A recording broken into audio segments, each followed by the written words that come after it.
السلام علیکم ورحمۃ اللہ نحمدہ ونصلی علی رسولہ الکریم اما بعد فاعوذ باللہ من الشیطان الرجیم بسم اللہ الرحمن الرحیم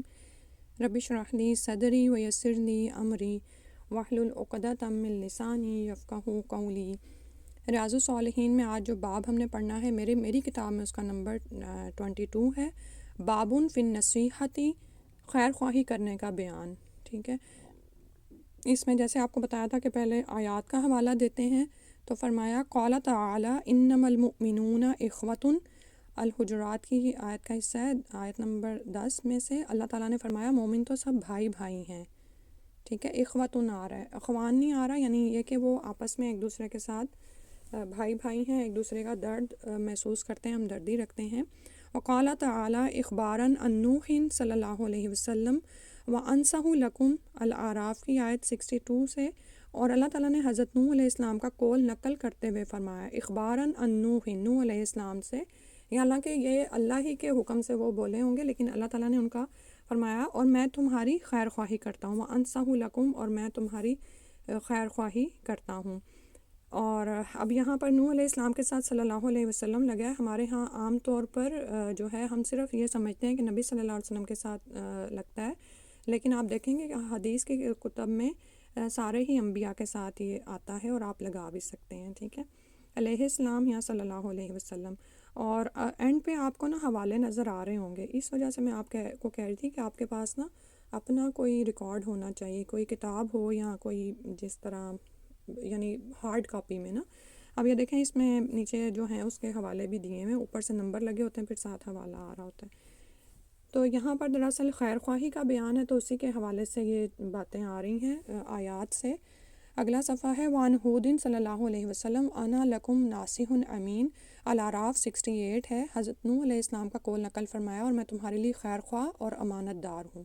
ٹھیک ہے، یہاں پر ایک اور جو لفظ نظر آ رہا ہے وہ امین ہے، خیر خواہ یعنی میں تمہاری بھلائی چاہتا ہوں، خیر خواہی چاہتا ہوں، میرا اپنا تو کوئی اس میں فائدہ پوشیدہ نہیں ہے۔ ٹھیک ہے، اور امین ہوں کہ یعنی میں امانت دار ہوں، میں اپنے سے کوئی باتیں نہیں بتا رہا، نہ ہی میں کوئی اللہ کے پیغام میں کوئی خیانت کر رہا ہوں، بلکہ جیسے مجھ تک یہ باتیں پہنچی ہیں میں ایک پیغمبر ہوں، اسی طرح تم تک پہنچا رہا ہوں۔ وَأَمَّا الْأَحَادِيثُ، احادیث درج ذیل ہیں اس میں۔ فَالْأَوَّلُ، تو پہلی حدیث کیا ہے، عن ابی رقیہ تمیم ابن اوس الدارجی رضی اللہ عنہ ان النبی صلی اللہ علیہ وسلم قال الدین النصیحۃ قلنا لمن قال للہ ولکتابہ ولرسولہ ولأئمۃ المسلمین وعامتہم، رواہ مسلم۔ ابو رقیہ تمیم ابن اوس الداری رضی اللہ عنہ سے روایت ہے، رسول اللہ صلی اللہ علیہ وآلہ وسلم نے فرمایا الدین النصیحہ، دین خیر خواہی کرنے کا نام ہے۔ قلنا، ہم نے پوچھا، لمن، کس کے لیے؟ قالا، فرمایا، للہ، اللہ کے لیے، ولی کتابہ، اور اس کی کتاب کی، ولی رسولہ، اور اس کے رسول کی، ولی ائمۃ المسلمین، اور مسلمانوں کے حکمرانوں کی۔ ٹھیک ہے، امام سے آپ یہ یاد کر لیں، وعامتہم، عام لوگ یعنی عام مسلمانوں کی رعایا کی۔ اس کو مسلم نے روایت کیا ہے۔ بہت ہی خوبصورت حدیث ہے، ابھی اس کے بارے میں ہم نے پڑھا بھی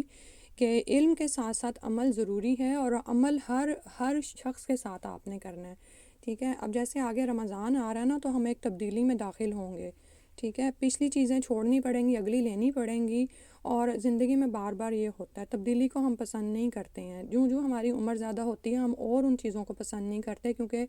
ہماری اس میں صلاحیتیں زیادہ لگتی ہیں۔ ٹھیک ہے، لیکن انشاءاللہ اللہ تعالیٰ سے دعا ہے کہ اللہ ہمیں توفیق دے اور ہم ساتھ ساتھ اپنے آپ کو اس کے لیے تیار کرنے والے ہوں، اور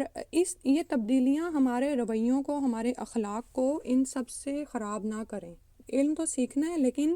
خیر خواہی جو ہے اس کا حکم دیا گیا ہے ہمیں یہ بہت ضروری ہے۔ کس کے لیے؟ دین خیر خواہی کرنے کا نام ہے، اللہ کے لیے، کتاب کے لیے، اس کے رسول، مسلمانوں کے حکمرانوں کی بھی خیر خواہی کرنی ہے اور عوام کی بھی کرنی ہے، جو بھی آپ کی رینج میں آ رہا ہے، جس سے بھی آپ تعلق رکھتے ہیں، سب کے ساتھ۔ تو اس میں خیر خواہی کی اہمیت اور فضیلت اور اس کی عمومیت کا بیان ہے۔ اللہ تعالیٰ کی خیر خواہی کا مطلب کیا ہے کہ اس پر صحیح طور پر ایمان رکھا جائے اور اس کی عبادت اخلاص سے کی جائے۔ ٹھیک ہے، کیونکہ ابھی جیسے آپ نے پڑھا کہ ریاکاری سے اعمال برباد ہو جاتے ہیں، آپ کے اس میں جب ٹیسٹ میں آ رہا تھا۔ ٹھیک ہے، تو اس پر صحیح طور پر ایمان رکھنا ہے، جیسا کہ ہمیں کتب سے ملتا ہے ویسا ہی ایمان رکھا جائے گا، اور عبادت اخلاص سے کی جائے گی۔ اخلاص کا مطلب ہے کہ یعنی اپنی عبادات میں احسان کا معاملہ کیا جائے گا، جیسے آپ اس کو دیکھ رہے ہیں، اور اگر یہ نہیں تو یہ یاد رکھیں کہ وہ آپ کو دیکھ رہا ہے، کتاب اللہ کی خیر خواہی کیا ہے کہ اس کی تصدیق کی جائے کہ یہ حقیقتاً اللہ کی طرف سے، جیسے اوپر ہم نے پڑھا ناسخ امین، کہ اللہ سبحانہ تعالیٰ ہی کی طرف سے آئی ہے، ہم اس میں کوئی شک نہیں کرتے۔ تلاوت کا التزام کرنا یعنی اس کو لازم رکھنا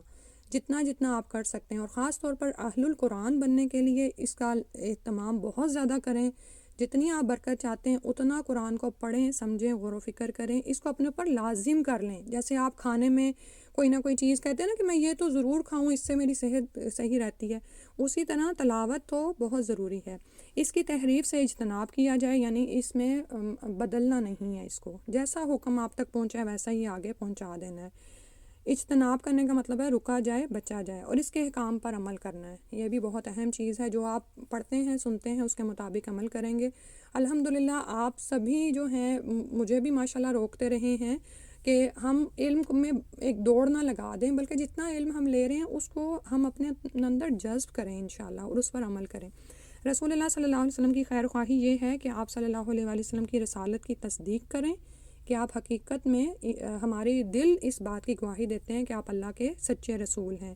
آپ صلی اللہ علیہ وسلم کے حکم کی اطاعت کریں، بالکل ویسے جیسے ہم قرآن کو اللہ کی طرف سے مانتے ہیں اور اس کے احکامات پر عمل کرتے ہیں، ویسے ہی نبی صلی اللہ علیہ وسلم کے احکامات کی اطاعت کرنی ہے، اور آپ صلی اللہ علیہ وسلم کی سنتوں کی پابندی کی جائے۔ مسلمان حکمرانوں کی خیر خواہی کا مطلب ہے کہ حق میں ان کی اعانت کی جائے، یعنی مدد کی جائے۔ نستعین ہم پڑھتے ہیں نا، اعانت، استعانت، ٹھیک ہے، اسی سے تو یعنی جو حق معاملات ہیں ان میں ان کی اعانت، ان کی مدد کی جائے، وہ یعنی اس میں آپ حمایت اور نصرت ان کی ساتھ میں ہو۔ غیر معصیت میں ان کی اطاعت کی جائے، یعنی جو وہ گناہ اور نافرمانی کے علاوہ جو حکم دیتے ہیں آپ کو اس کو مانا جائے،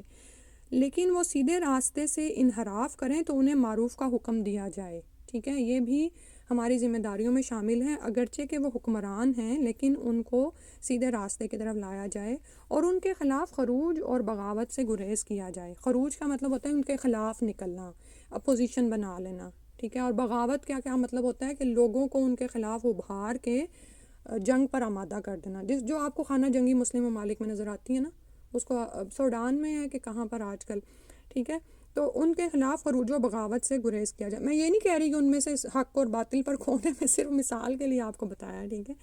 الا یہ کہ ان سے کفر صریح کا اظہار ہو، یعنی کہ واضح طور پر اگر کفر ان میں نظر آئے گا تو پھر یہ خروج اور بغاوت کی طرف انسان جائے گا۔ لیکن اس میں بھی میں اس دن ڈاکٹر اسرار کی بات پڑھ رہی تھی کہ جب آپ نکلیں گے کسی کے خلاف خروج اور بغاوت کریں گے تو آپ کی جماعت اتنی سٹرونگ اور مضبوط ہونی چاہیے کہ آپ کچھ کر سکیں،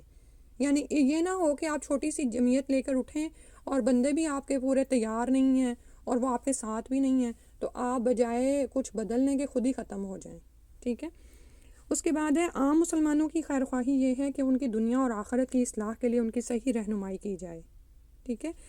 یعنی اوپر حکمرانوں کا آیا، پھر اس کے بعد عام مسلمان، رعایا، عوام، آپ کے ارد گرد آپ کے بچے، آپ کے خامند، آپ کے جن لوگوں سے بھی آپ ملتے ہیں، ان کی دنیا اور آخرت کی اصلاح کریں، دنیا کی بھی کریں، آخرت کی بھی کریں، ٹھیک ہے، ان کی صحیح رہنمائی کریں، اور ظاہر ہے دنیا میں وہی امور جو کہ شرعی ہیں، غیر شرعی امور میں تو ظاہر ہے مدد ہے ہی نہیں، لیکن دنیا کے معاملات میں بھی ان کی مدد کریں۔ آپ کو اگر کوئی کام آتا ہے تو ان کو سکھائیں، انہیں نیکی کا حکم دیا جائے اور برائی سے روکا جائے۔ دور حاضر میں امت مسلمہ کی بدحالی کی وجہ یہ ہے کہ ہر شخص دوسرے کو داؤ لگانے پر لگا ہوا ہے، یعنی ہر شخص کو نا مال کی پڑی ہوئی ہے، دنیا کا لالچ ہے، چاہتا ہے کہ کسی طرح بھی کس کو دھوکہ دے اور زیادہ کما لے یا زیادہ لے لے، ٹھیک ہے۔ نہ ہم مجموعی طور پر اللہ تعالیٰ کے خیر خواہ ہیں، نہ رسول اللہ صلی اللہ علیہ وسلم کے، اور نہ ایک دوسرے کے بارے میں ہمدردی اور خیر خواہی کے جذبات ہی رکھتے ہیں۔ یہ انہوں نے ایک یعنی کہ تجزیہ کیا ہے، لیکن ہم اللہ تعالیٰ سے دعا کرتے ہیں کہ اللہ سبحانہ و تعالیٰ ہمیں اس حدیث کے مطابق ہر ایک سے خیر خواہی کی توفیق دے دے، اور ہم اپنے دلوں میں پختہ ارادہ کریں کہ مجھے رکنا ہے اور خیر خواہی کرنی ہے۔ رکنے کا لفظ میں نے اس لیے بولا کہ دنیا میں اتنی دوڑ ہے، اپنے کاموں کی لالچ اتنی زیادہ لگی ہوئی ہے کہ ہم ہر وقت ایک بھاگ رہے ہیں، ٹھیک ہے، تو خود کو بار بار پاز دیا کریں کہ نہیں مجھے رکنا ہے، مجھے اس کی بھی مدد کرنی ہے، اس کے لیے بھی، اس کے لیے بھی، ٹھیک ہے، جتنا ہم کر سکیں۔ یہ بھی نہیں ہے کہ اس میں آپ اپنے فرائض کو داؤ پر لگا دیں۔ اس کے بعد راوی حدیث کی بات کر رہے ہیں، حضرت ابو رقیہ تمیم بن اوس الداری رضی اللہ عنہ، ان کی کنیت ابو رقیہ ہے، 9 ہجری میں اسلام قبول کیا۔ نبی صلی اللہ علیہ وسلم تک جساسہ کی اطلاع پہنچانے والے بھی یہی چشم و چراغ ہیں۔ جساسہ جو ہے نا، یہ آپ نے دجال کے بک میں پڑھا تھا نا، یہ اس کا وہ ہے، جاسوس ہے، ٹھیک ہے، تو یہ ان کو ملے ہیں تو ان کی اطلاع پہنچانے والے بھی یہی ہیں۔ بیت المقدس میں سکونت اختیار کی، یعنی وہاں پر رہے۔ ابن سیرین کہتے ہیں کہ یہ وہ صحابی ہیں جنہوں نے قرآن کریم مکمل حفظ کیا اور پورا ایک رات میں تلاوت کر لیا کرتے تھے، سبحان اللہ۔ ابو نعیم کہتے ہیں کہ مساجد میں چراغ روشن کرنے والے سب سے پہلے یہی صحابی ہیں۔ مدینہ کے رہائشی تھے،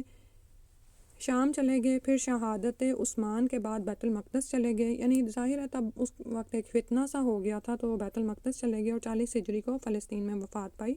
بخاری اور مسلم میں ان کی 18 روایات ہیں۔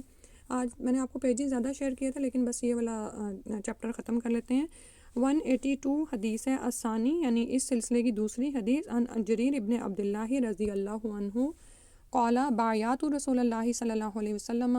علی اقام الصلاۃ و ایتاء الزکوٰۃ والنصح لکل مسلم، متفق علیہ۔ متفق علیہ کا مطلب ہوتا ہے کہ بخاری اور مسلم دونوں میں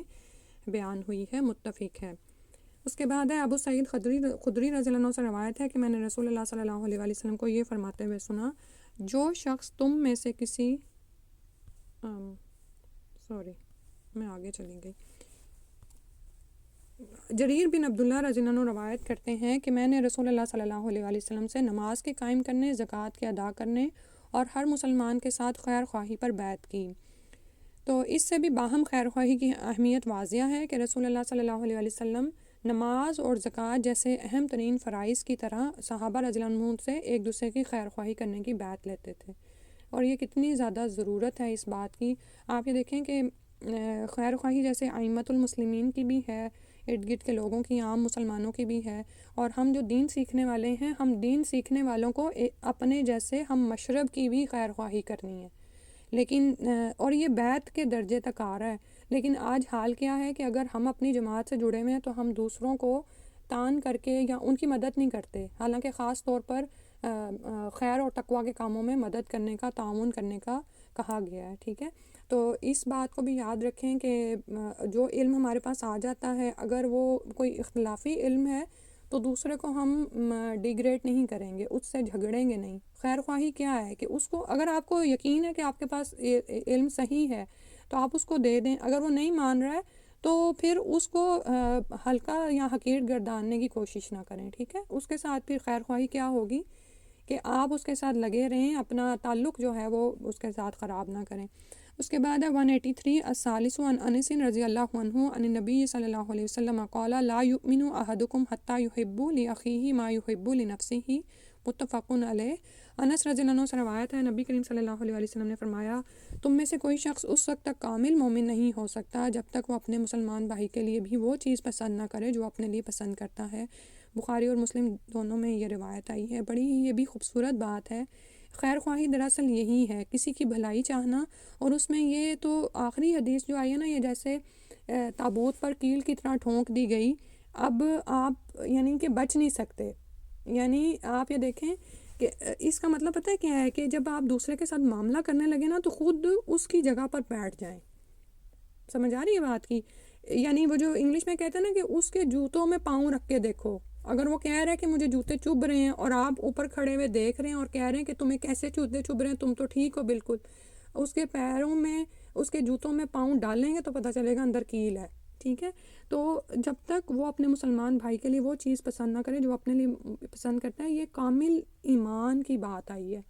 اور یعنی کہ مجھے بعض اوقات حیرت ہوتی ہے، ہم جو سیکھ رہے ہوتے ہیں، سکھا رہے ہوتے ہیں نا، وہ ہماری زندگیوں میں پیش آ رہا ہوتا ہے۔ آج صبح میں یہی پتہ نہیں کیوں میرے ذہن میں ایک دم سے خیال آیا کہ میں نے کسی کے ساتھ جو معاملہ کیا تو مجھے لگا کہ میں نے اپنی طرف سے تو عدل کا ایک کر دیا، لیکن مجھے بعد میں لگا کہ اگر میں اس کی جگہ پر ہوتی تو میں اپنے لیے کیا پسند کرتی۔ تو وہی بات آج مجھے حدیث میں سامنے آ گئی ہے۔ تو آپ یہ دیکھیے گا کہ جب بھی آپ کسی ایسی جگہ پر، یعنی بعض اوقات ہوتا ہے نا لوگوں کے ساتھ تعلقات میں ہم کشیدگی کی حد تک جا پہنچتے ہیں، کشاکش آ رہی ہوتی ہے، آپ اس کی طرف سے کوئی ناراضگی پال رہے ہوتے ہیں، یا وہ آپ کو محسوس ہو رہا ہوتا ہے کہ وہ آپ کے ساتھ ناانصافی کر رہا ہے، ایسی مختلف معاملات پیش آتے ہیں نا آپ کو، اس وقت یہ حدیث سامنے رکھا کریں، تم میں سے کوئی شخص اس وقت تک کامل مومن نہیں ہو سکتا جب تک وہ اپنے مسلمان بھائی کے لیے بھی وہ چیز پسند نہ کرے جو اپنے لیے پسند کرتا ہے۔ ٹھیک ہے، تو یہ حدیث بھی مسلمانوں کی باہمی خیر خواہی کی فضیلت اس کی ترغیب کے بیان میں ہے، اور مسلمان اس حدیث کے مقتضا پر عمل کریں تو مسلمان معاشروں میں جو لوٹ کھسوٹ ہے، رشوت، بددیانتی، جھوٹ، فریب، جال سازی وغیرہ جیسی اخلاقی بیماریاں عام ہیں، یہ یکلخت ختم ہو جائیں۔ ٹھیک ہے، تو الحمدللہ کہ دین نے تو بڑے سنہرے اصول بتلائے ہیں، اصل میں تو ہمیں غفلت سے باہر آنے کی ضرورت ہے کہ ہم ان پر عمل کریں، ایسے جیسے یہ ہمارے لیے سونے چاندی کے ذخائر ہیں، لیکن آپ یہ دیکھیں کہ اس تعلیم کی کیا اہمیت ہے ہماری نظروں میں نا۔ ہم بچوں کو تیار کر کے بھیجتے ہیں، ان کے لیے ڈالرز بھی لگاتے ہیں، پھر ان کو پوچھتے بھی ہیں کہ سیکھا، عمل میں آیا کہ نہیں، حالانکہ یہ وہ چیز ہے، یہ سونے چاندی سے بھی بڑھ کر کہ ہم بچوں کو ایک حدیث سکھائیں تو دیکھیں کہ وہ اس کے عمل میں آئی کہ نہیں۔ ٹھیک ہے، اللہ سبحانہ وتعالی ہم سب کو ہدایت دے، آمین یا رب العالمین۔ آپ لوگوں کے لیے آپ لوگوں کا بہت شکریہ، آپ میری خیر خواہی کرتے ہیں کہ آپ میری کلاس میں آتے ہیں تو میں کچھ پڑھانے کے قابل ہوتی ہوں، الحمدللہ۔ سبحانک اللہم و بحمدک، اشہد ان لا الہ الا انت، استغفرک و اتوب الیک۔ السلام علیکم ورحمۃ اللہ۔